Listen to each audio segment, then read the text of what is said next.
My obese cousin demanded I push her around in a wheelchair all day, and when I refused, she and my family called me selfish.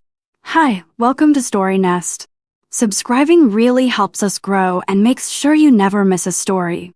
I had just sat down with my morning coffee when my phone buzzed. My aunt's name flashed across the screen. She wasn't the type to call just to say hello, which meant she wanted something. Hey, Aunt Lisa, I answered, balancing my mug in one hand. Morning, sweetheart. How have you been? She asked, her voice overly sweet. I sighed. I'm okay. What's up? Well, you know Rachel has that wedding coming up in July, right? Since you're not working right now, I was hoping you could drive her there. I nearly choked on my coffee. Rachel, my cousin, was nearing 600 pounds and relied on a mobility scooter for almost everything. The last time I'd seen her try to walk across a parking lot, she was sweating within seconds and had to stop multiple times. I took a deep breath. I don't mind driving her, but my car can't transport her scooter. She can just use her wheelchair, Aunt Lisa said, like it was the simplest thing in the world. I frowned. Rachel's wheelchair was fine for paved sidewalks or smooth floors, but this wedding was being held in a park 40 yards away from the nearest parking lot. I imagined myself struggling to push nearly 600 pounds through grass and dirt. It wasn't going to happen. I don't think I can do that, I said honestly. There was a pause on the other end, just long enough for me to brace myself. You're not even going to try, she said, her tone shifting from sugary to sharp. I closed my eyes, already regretting this conversation. Aunt Lisa wasn't the type to take no for an answer. What do you mean you can't do that? She pressed, irritation creeping into her voice. I shifted in my seat, already feeling cornered. I mean that I physically can't push her through a park. Her wheelchair's wheels are thin. They'll sink into the dirt. I'll be stuck there, sweating and struggling while people watch me fail. Aunt Lisa huffed. You don't even know that. You haven't tried. I had tried, at least in my head. I imagined myself gripping the handles of Rachel's wheelchair, my arms straining, my legs digging into the ground as I fought against gravity and soft terrain. It was a disaster waiting to happen. I called around, I offered, hoping she'd see that I wasn't just being lazy. I checked some rental places to see if we could get a mobility scooter for the day, but they won't rent one for off-road use. Aunt Lisa sighed dramatically, like I was making this harder than it needed to be. We'll figure something out. Just be available that weekend, all right? I wanted to protest, but I knew it wouldn't matter. The conversation ended shortly after, but an uneasy feeling settled in my stomach. Later that day, I called Rachel directly. If I was going to be her chauffeur, we needed to talk. Hey, I said when she picked up. I wanted to go over the logistics for the wedding. Rachel exhaled loudly, like she already knew where this was going. Mom said you were making a big deal out of this. I bristled. I'm not making a big deal out of anything. I'm just saying I literally can't push you across a park in a wheelchair. That's not an insult. That's physics. There was silence on the other end. When Rachel finally spoke, her voice was tight. You think I don't already feel terrible enough? You think I want to be in this position? I sighed, my frustration softening. That's not what I'm saying. But I can't change reality, Rachel. If we don't figure something else out, we're going to get stuck. I'll deal with it, she snapped. Then she hung up. Great. Now I was the bad guy. After the phone call with Rachel, I felt a knot in my stomach. This wasn't how I had imagined the situation going. Rachel was angry, and I was frustrated. Neither of us was backing down, and the more I thought about it, the more I realized how hopeless it seemed. Over the next few days, I kept thinking about alternatives, trying to come up with something, anything that might make this work. I couldn't shake the image of Rachel sitting there, waiting for me to fail. I felt like I was already letting her down before I even had a chance to try. So, I took another shot at reaching out. I called a couple of local rental agencies again this time, focusing on anything that might be close to what we needed.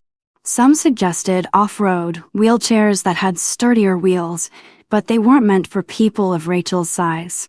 Others said their equipment would struggle under the weight. Even the sturdier ones wouldn't work for the kind of distance we were talking about. Frustrated, I sat down at my computer, Googling anything that could help. Mobility scooters, accessible vehicles, whatever I could find. I even thought about renting a van, but the cost was outrageous. Rachel couldn't afford it, and with me not working, the idea was even more laughable. It was then that I came across a company that rented specialized vehicles, ones with ramps and space for mobility scooters. I thought maybe this was the answer. I quickly pulled up their contact details, excited at the prospect of a solution. After a few moments of digging through their website, though, I found the dreaded fine print. The van rental was available, but only for people who had the means to pay. When I looked at the price, my heart sank. For the van and the necessary accommodations, it would cost well over $500 for just one day. I dropped my head into my hands. This was the last option I had, and it wasn't even close to realistic. By the end of the week, I was beginning to dread every conversation about the wedding.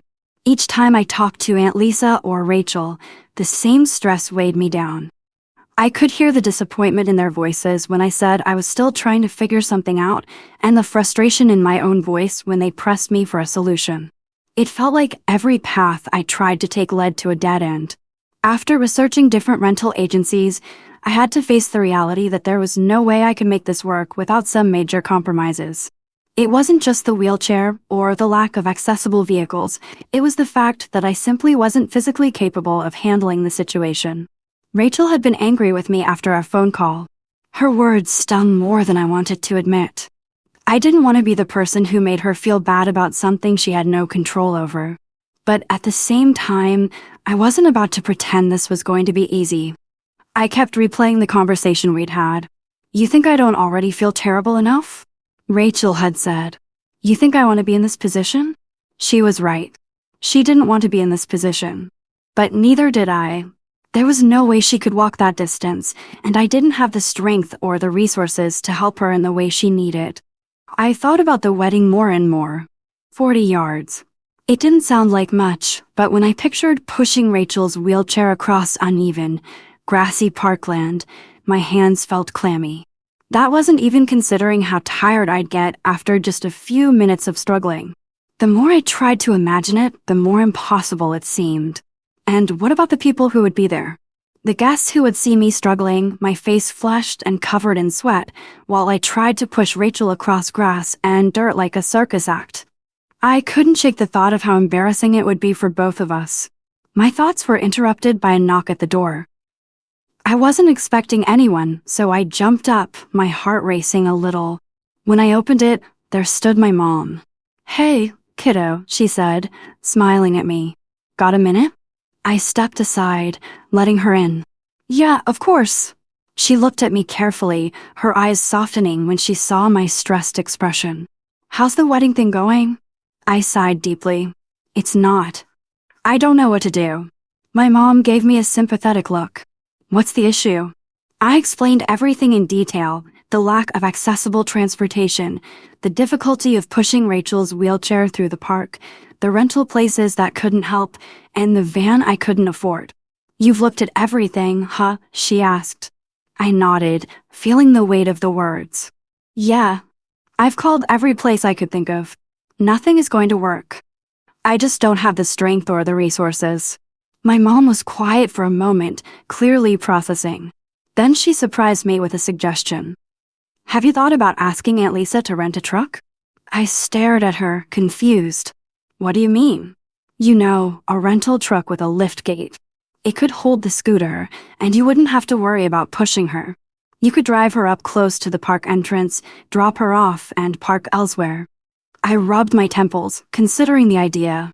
I'd asked my aunt about borrowing her truck earlier, but she'd shot me down. "That would be great, if they'd let me use it," I said slowly. "Well, why don't you ask again?" my mom pressed. "Maybe if you explain it differently, show her how much you've looked into this, she'll understand. You're not asking for a favor for fun, you're trying to make sure Rachel can enjoy the wedding." It was worth a shot. I didn't sleep well that night. Every time I closed my eyes, I imagined the wedding day, a chaotic mess of frustration, sweat, and embarrassment.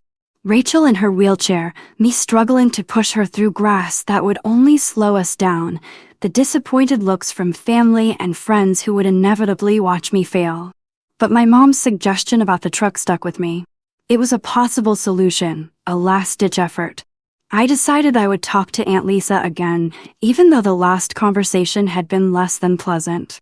The next morning, I dialed her number, my hands trembling slightly as the phone rang. When Aunt Lisa picked up, she sounded a little more cheerful than the last time we spoke. "Hey, Aunt Lisa," I started, my voice careful. "I've been thinking about what you said, and I really want to make sure Rachel can attend the wedding. I've looked at other options, but I'm still stuck. I was wondering if you'd be open to letting me use the truck again." There was a long pause on the other end. I could hear the sounds of her kitchen in the background, dishes clinking, a faucet running. "What do you mean, again?" she asked, her voice a little sharper than usual. "Well," I said, trying to keep my tone calm, "I know you've said no before, but I think I've found a solution that might work. If I could borrow the truck, I'd be able to load up the mobility scooter, drive close to the park entrance, and drop Rachel off right near the event. That way, I won't have to struggle pushing her through the grass. She'd be able to roll in comfortably, and we wouldn't be dealing with the wheelchair issue." "I don't know," Aunt Lisa replied, her voice sounding uncertain but guarded. "You know how things have been with the truck lately. It's not just that I don't want to help, it's, well, you've had a history with driving, haven't you?" I felt my face flush. She wasn't wrong. My driving record wasn't exactly stellar, but this was different. I wasn't going out joyriding or taking unnecessary risks. I was trying to make sure Rachel could attend an important event in her life, and I needed her to understand that. "I get that," I said, trying to sound as reasonable as possible. "But I'm not asking to drive it around the city or do anything reckless. I just needed to get Rachel to the wedding. I've looked at every other option, every single one, and I keep coming up empty-handed. I just don't want to let her down." There was another long pause. I could hear Aunt Lisa shuffling around in her kitchen, maybe trying to collect her thoughts. "You're serious about this, aren't you?" she said finally, her voice softening slightly. "Yeah," I replied, my throat tightening. "I really am. I just need a chance. I know I've made mistakes in the past, but I'm trying to do the right thing here." She let out a deep breath, and for a moment, I thought maybe I'd convinced her. Maybe she'd agree, and we could finally solve this. "I'll talk to your uncle about it," she said slowly. "But I can't promise anything." I felt a flicker of hope. "That's all I'm asking. Just a chance. Please." "I'll let you know later today," she replied, a little more curtly than before. And then, as quickly as the conversation started, it was over. She hung up, leaving me alone with my thoughts. I couldn't shake the feeling that it was a long shot, but I had to hold on to it. The day stretched on as I waited for Aunt Lisa's call. I tried to distract myself with little tasks around the house, but my mind kept returning to the wedding and to Rachel. Every time I thought of her, sitting in her wheelchair, feeling frustrated and helpless, my stomach tightened. I didn't want to be the person who let her down. I knew that Rachel had been looking forward to this wedding for months, hoping it would be a moment of joy in her life, but now it felt like every option I had was making it harder for her to even attend. As the hours passed, I found myself pacing. The call never came.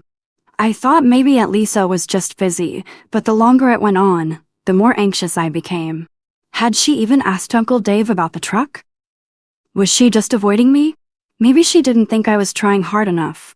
When my phone finally rang late in the afternoon, I nearly jumped out of my skin. I snatched it up, praying it was Aunt Lisa. "Hello?" It was Aunt Lisa, but her voice wasn't the same as earlier. It was tight, strained.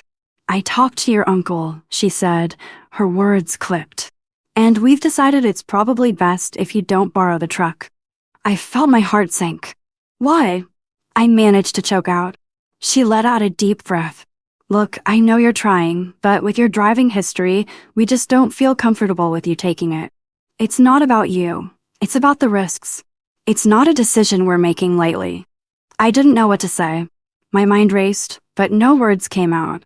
Your uncle's not on board, and frankly, I'm not either, Aunt Lisa continued, the disappointment thick in her voice. I'm sorry. We can't help you with this. Her words hit me like a punch in the gut. I didn't know what I had expected, but this wasn't it. The reality of the situation slammed into me harder than I could have anticipated. I didn't have the truck. I didn't have the van rental. I didn't have any of the solutions I thought might work. Okay, I said quietly, swallowing the lump in my throat. I understand. And that was it. She ended the conversation with a perfunctory, good luck, before hanging up, leaving me with nothing but my own failure to process. The silence in the house felt heavier than it had all day. I sat down on the couch, staring at my phone as if it could offer some kind of answer. But there was no answer. Nothing was going to change. I had done everything I could, and it still wasn't enough. I texted Rachel, telling her what had happened. The words felt cold and inadequate. I tried, but it didn't work out. They won't let me borrow the truck. Her reply came quickly, and it hit me harder than I expected. Great. Thanks for nothing. I blinked at the screen, the words stinging more than I wanted them to. I knew she was upset, but I didn't realize how much anger was simmering beneath the surface. I let the phone slip from my hands and fell back against the couch. I had tried to do the right thing, tried to make it work. But no matter how hard I pushed, no matter how much I tried to explain, it wasn't enough. And now, Rachel was going to miss the wedding. The days that followed were suffocating. I spent them in a kind of haze, half hopeful that something might change and that we could still find a way to get Rachel to the wedding. But each passing hour chipped away at that hope until it was barely a flicker in the back of my mind. I could feel the tension building between Rachel and me, the words left unsaid hanging in the air like a thick fog. I tried to reach out to her a couple more times, texting, calling, but the responses were always short, clipped, and tinged with anger. I wasn't sure what to say anymore, because everything I had said before had only made things worse. On the morning I finally heard back from Aunt Lisa, I knew things had escalated further than I had realized. I need to talk to you, she said when I answered the phone. Her tone was serious, and I felt my stomach drop. What happened? It's Rachel, Aunt Lisa began, her voice strained.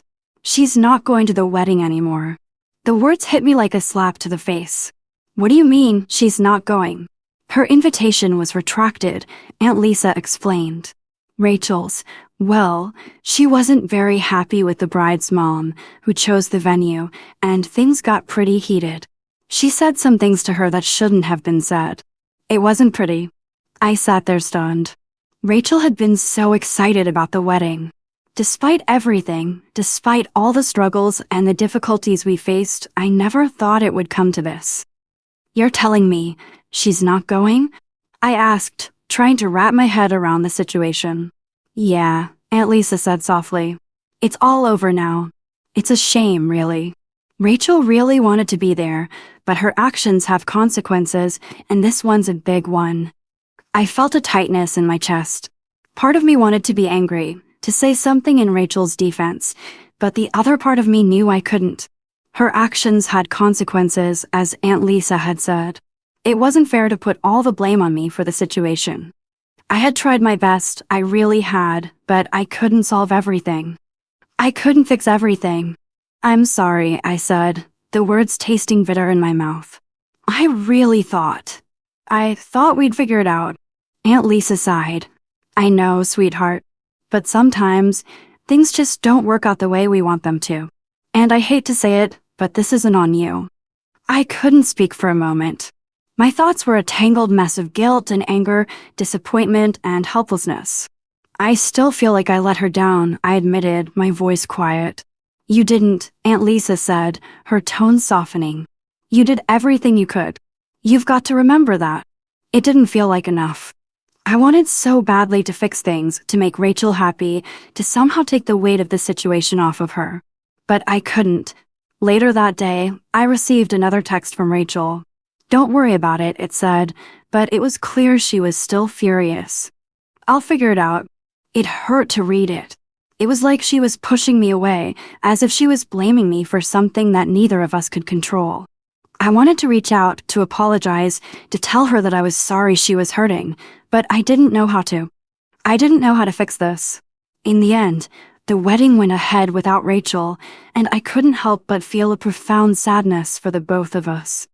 I had wanted to help her so badly, but it wasn't enough. She missed an important day in her life because of everything that went wrong, and I couldn't shake the feeling that there was nothing I could have done differently. Thanks for tuning in. If you want more stories, make sure to subscribe and leave a like. It helps us so much.